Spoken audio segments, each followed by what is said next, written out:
Hello everyone, my name is Rochelle Innocent and I'm the founder and CEO of Project Purpose. Welcome to our channel. Our community is focused on fostering the intellectual and character development in children. We do this through our parent-child workshops that are focused on 4 themes: autonomy, self-efficacy, compassion, and self-concept, in order to cultivate grit, perseverance, and resilience in each child. At Project Purpose, our overarching mandate is to renew and rebuild family, community, and relationships. We use our social media platforms to have conversations and to make space to talk about all things related to family, community, and relationships with ourselves as well as with others, with a primary focus on mental health and education. More precisely, the ways that the institutions of mental health and education play a role and have played a role in our societies at large. These discussions and debates provide us with an opportunity to think critically about what needs to change within these structures for us to live up to our bold slogan: support, protect, and empower each child through youth-focused development, better known as leadership in juvenescence. We recognize that in valuing our children's leadership potential, this also translates as recreating and co-creating environments, both socially and politically, that will enable our children to thrive. For those of you who are particularly keen on the topic, we do write thought pieces every other Sunday, and we actually just dropped a thought piece this past Sunday. So definitely be sure to meander over to the website and check out our online content. Now, if it is the case that you are looking for a listening alternative, well, we're available on 12 different podcast platforms. We've recently been added to the Amazon Audible Music platform as well as the Stitcher platform. So we're growing our podcast community. So be sure to check out those links down below. Now, as is the convention, be sure to subscribe, hit that post notification bell so that you are aware of every time we post. And of course, if you like these conversations and you want to keep them going, like, comment, and share this segment. Let's get into it.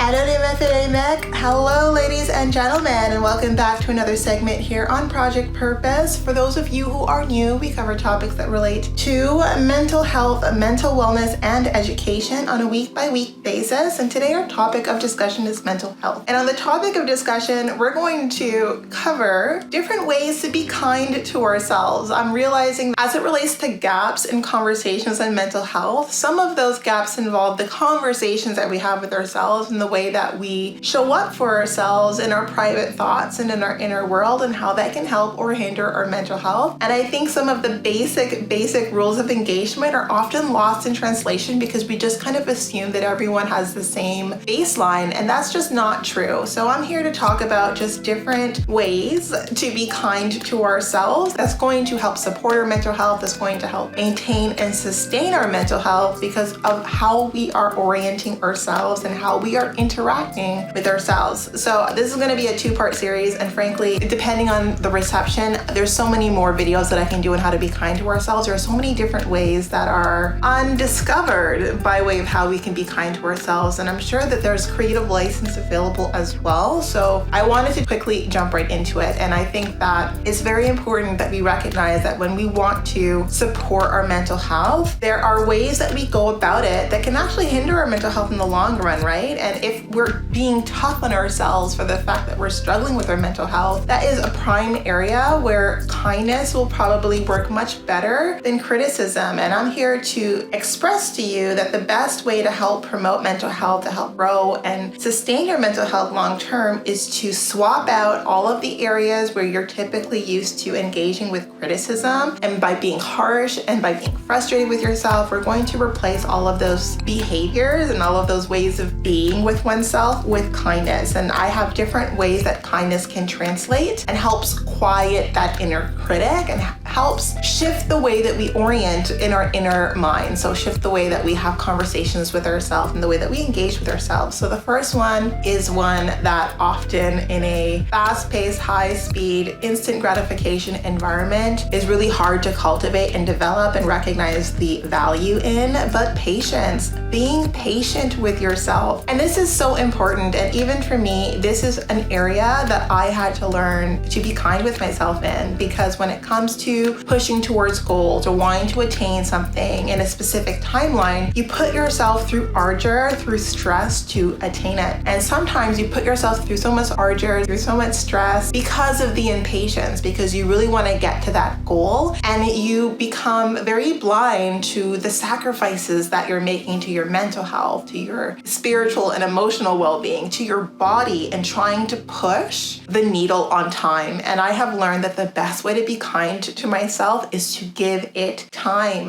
Rome was not conquered in a day, and most of our goals, if they involve many layers, different layers of complexity, if they involve different actors, different people, then we need to recognize there are things within our control, and time is just not one of them. Time is not in our control, and oftentimes when it is that things don't happen in our own time, when things don't happen in alignment with our timeline, we become unkind to ourselves as a result of that. And so I want to shift the dialogue a little bit. I want to shift the dialogue, and I want you to consider, when it is the case that you are setting goals and wanting to accomplish certain things, you keep your delta in mind. So you're not setting these stretch goals or these really aggressive goals that are going to come at the cost of your mental, physical, spiritual, emotional well-being. You're going to keep those areas in mind so that you can attain those goals and still be healthy. And I think that's one of the kindest things that we can do for ourselves, is to keep ourselves in mind when it is that we're pushing towards specific things, right? So not pushing towards certain things and being comfortable shaving years off of our life doing it. And I am guilty of this. So I'm not here preaching to the choir, not having done it. I have spent a good portion of my life learning the value of patience and recognizing that beautiful things take time, right? Goals that mean a lot to me, I give them time. The best thing that I can do to help ensure that my dreams come to fruition is to have a deep well of patience and allow certain aspects of that growth to happen organically. And I think that that's the best way to ensure that while I'm pushing towards those goals, I'm not pushing towards those goals at the expense of my mental health, at the expense of my physical well-being, or my emotional well-being.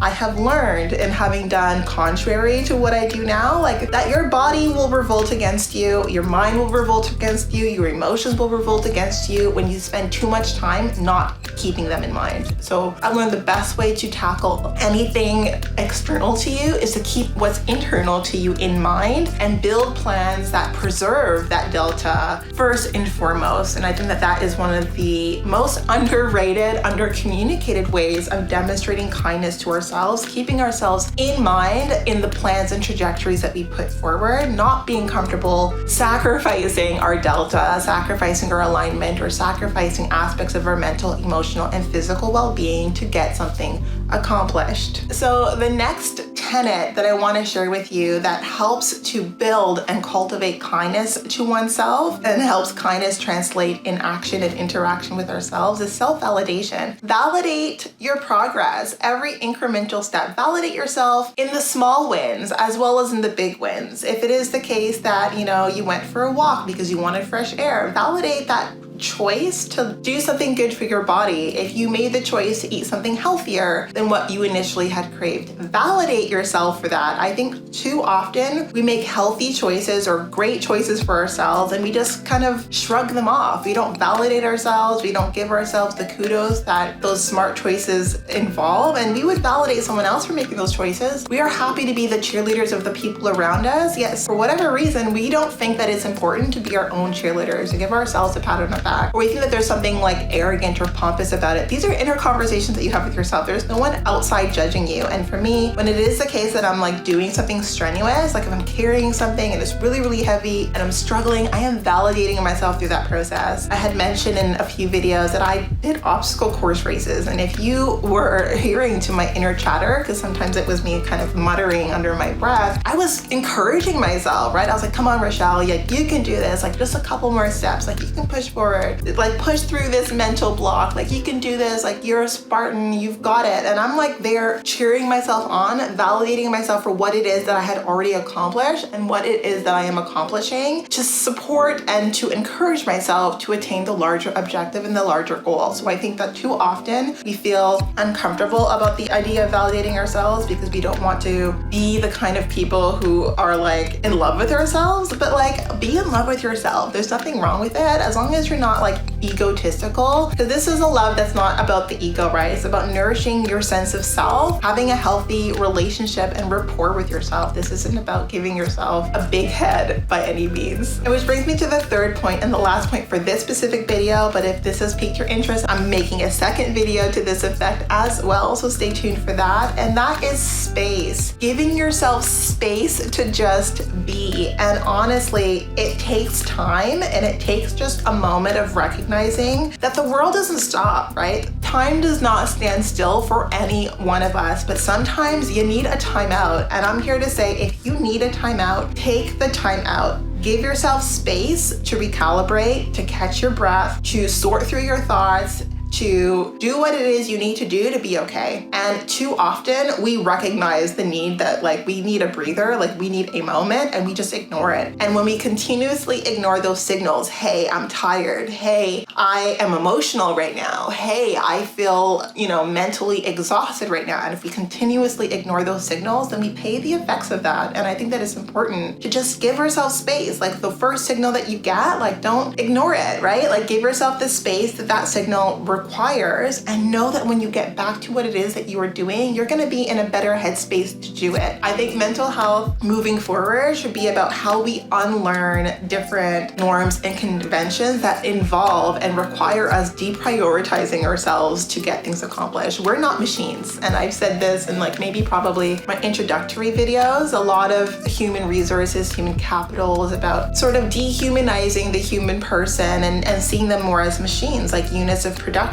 And we're not units of production. We're full organic entities that have an inner world that needs our attention, that has a physical body that needs our attention, that needs space to just be, to feel, to orient, to recalibrate, to align. We need all of these things, and it's important that we give ourselves the space and that we align ourselves to environments that give ourselves the opportunity to create space for all of who we are, all of what comes with being who we are, all of the tendencies and behaviors that we need to put in place to maintain that inner alignment. In any case, that was it for this segment. Now, before letting you go, I haven't actually made this point in a while, and then we've grown, so it's important for me to mention this point. For every video that I make, I do provide articles and different things to read in the description. So my descriptions are fairly comprehensive. There's details by way of the podcast that we are on. There's resources that you can have access to. There's links to the thesis that I wrote that I'm very proud of. There's links to our website. So you have access to every aspect of our